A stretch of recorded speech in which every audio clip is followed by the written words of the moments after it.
संसद के विशेष सत्र की मांग से लगातार भाग रही मोदी सरकार को अब अंततः संसद का सामना करना ही होगा और वह जरूरी सवाल जिससे वह लगातार बचती आ रही है उनका जवाब देना ही होगा।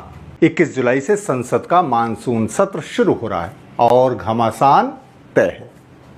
इस समय सड़क से लेकर सुप्रीम कोर्ट तक सबसे बड़ा सवाल बना हुआ है बिहार का SIR, जिसे पूरे देश में करने की तैयारी की जा रही है।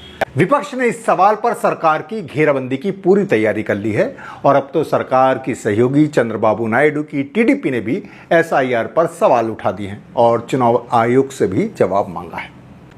4 अप्रैल को बजट सत्र खत्म हुआ, आप जानते हैं। उसके बाद से 100 से ज्यादा दिन बीत रहे हैं और देश में इतना कुछ हो गया है, बदल गया है, हमला हुआ, हादसा हुआ, सब कुछ, और पूरा विपक्ष विशेष सत्र बुलाने की मांग करता रह गया, लेकिन मोदी सरकार ने एक न सुनी। 4 जून को इंडिया ब्लॉक के 16 दलों का संयुक्त पत्र सरकार को भेजा जाता है कि विशेष सत्र बुलाइए, लेकिन सरकार का अहंकार देखिए कि इस मांग को भी अनसुना कर दिया जाता है। यानी विपक्ष इतनी बड़ी तादाद में सांसद पत्र लिखते हैं लेकिन उसे नहीं सुना जाता। क्यों?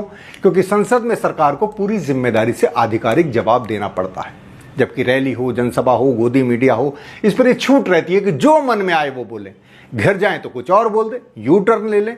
लेकिन संसद में बोले गए शब्दों से यू टर्न नहीं लिया जा सकता। कोई जवाब व्यक्तिगत नहीं होता बल्कि सरकार का होता है।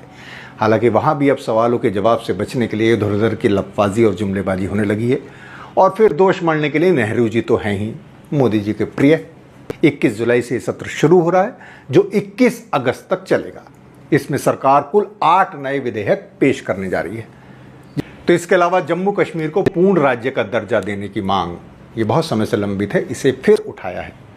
इस पर राहुल गांधी और मल्लिकार्जुन खड़गे ने 16 जुलाई को प्रधानमंत्री नरेंद्र मोदी को पत्र लिखकर जम्मू कश्मीर को पूर्ण राज्य का दर्जा देने का वादा याद दिलाया जो उन्होंने किया था 2019 में।